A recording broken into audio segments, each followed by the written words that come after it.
Look now at the final round of Linares 1993, which Kasparov defeated Gata Kamsky in. So this was round 13.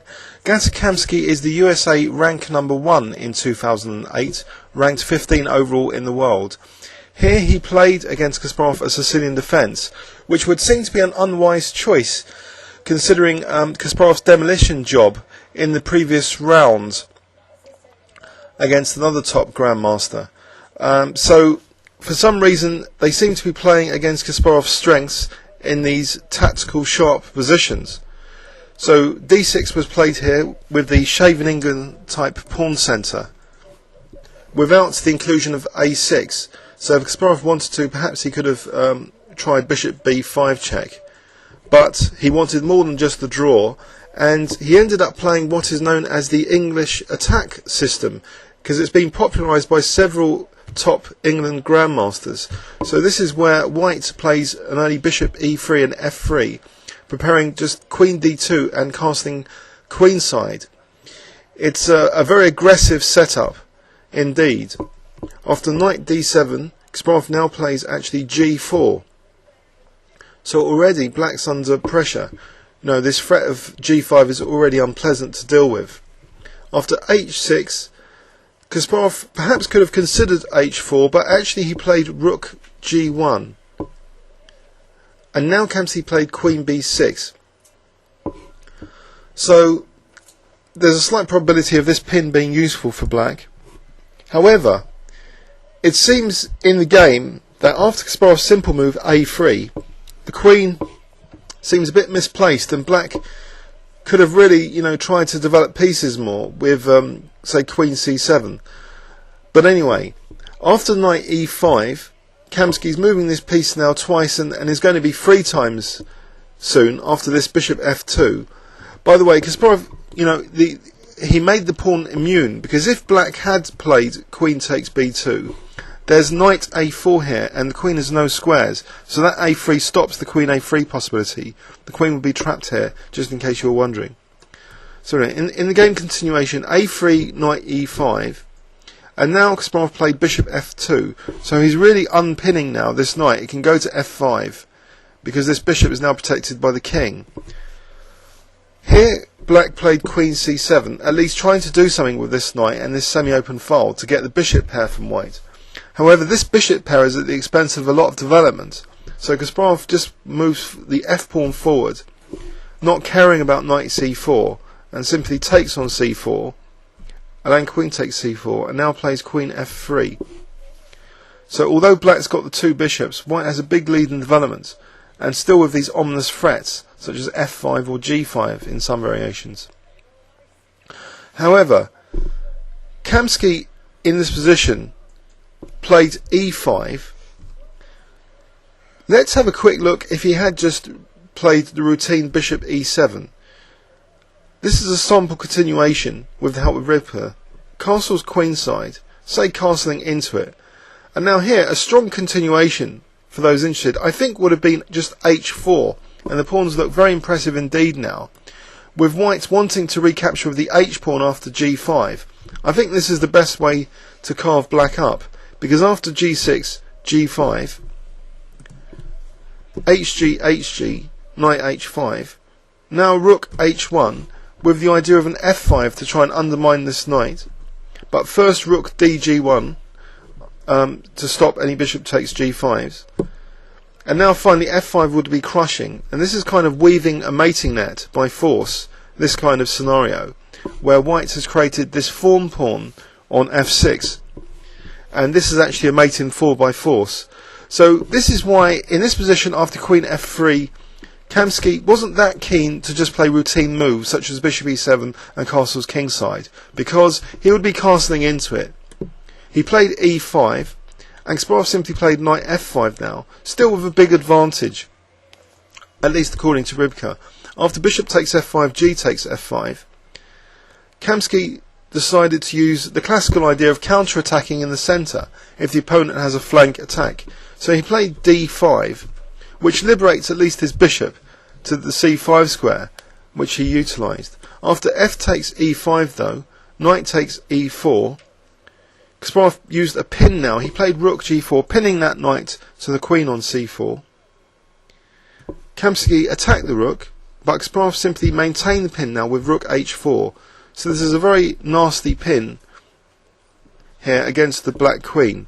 Bishop c5 was played. Kasparov simply castled queenside now. He's maintaining his big advantage according to Rivka. Bishop takes f2. Now knight takes e4. So there's an immediate threat of knight d6. So this pawn has to recapture that knight. And then Kasparov now takes on f2. Note now that after this dark square bishop capture, the queen is on a very useful diagonal here on the dark squares. So black's got a very difficult position here. Kasparov rerouted his rook on h4 now. Well, after the preparatory king b1, rook d8. Kasparov exchanged off the rooks to keep the black king in the centre. And now the black king's in the centre, he rerouted with rook h3. So there's already threats of rook c3, still with that threat of queen b6 check now. And this is a very tricky position to defend already after just 25 moves. Kamsky played queen d5, and now we see the start of a king hunt, basically. Rook c3, king d7, trying to activate desperately this rook on h8, but queen b6 is far too fast. There's an immediate threat now of rook c7 check. Kamsky trying to defend with rook d8, but now comes rook c5, and these pawns are very dangerous, especially like the threat of e6 check. Kamsky played queen d1 check, and after king a2 played king e8, so he's trying to wriggle out of it, but it's really too late. Queen takes b7 was played, and now the black queen tries heroically to defend the position with queen g4, but Kasparov smashes through now with e6, because after f takes e6 he plays rook e5, and according to Rivka, white is now 6 units up at the very least. This is a crushing position. Kamsky desperately trying to defend with queen g5. So there's an immediate pin on the rook, and also the queen might be useful in some relations to play queen d5 check if the rook wasn't there. Kasparov is having none of this though. He decoys the queen to a useless square, so there'll be no queen d5s to save black.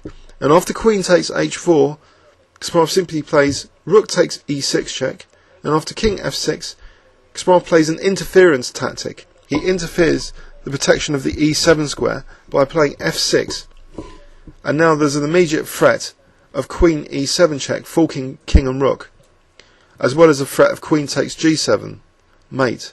And here Kamsky resigned. So it was another Sicilian crush by Kasparov. Let's have a look in overview and summary. Kamsky was brave to play the Sicilian, and this is a kind of Scheveningen type pawn centre. Kasparov played the English attack system against it, with a very early g4, not bothering with queen d2, and still not bothering with queen d2, just plays rook g1. Now this move queen b6 is a little bit controversial, I think, as Kasparov was able just to play a3 here, with the idea of trapping the queen if queen takes b2. And Kamsky just basically exchanged off his only really active piece on the queen side. So this knight had gone several moves just to be exchanged off on c4. So this position gives white a big lead in development. Actually, a better continuation, which I think is possible, is knight g6. But even so, in this position, white would have an advantage with f5, I believe. Not waiting for black to play e5. It's better to have f5 played first. After knight c4 in the game, this big lead in development. After knight f5, bishop takes f5, g takes f5. Black had a very difficult position here and tried to open up the position a little bit. However, Kasparov masterfully used this rook on g1 for this horrible pin, and now we see the exchange of black's dark squared bishop. So this weakens these dark squares for later use by the white queen. One more thing though that Kamsky did was keep his king in the centre because he didn't want to castle kingside. However, the king was still hunted now after this rook h3. So after queen d5 we see a king hunt, which the queen and rook beautifully coordinate with these two pawns. to make it an unstoppable attack. So we see now after Queen G4, E6, and now Rook E5, this is very precisely played by Kasparov, H4, and there's no defence here really. Queen takes H4,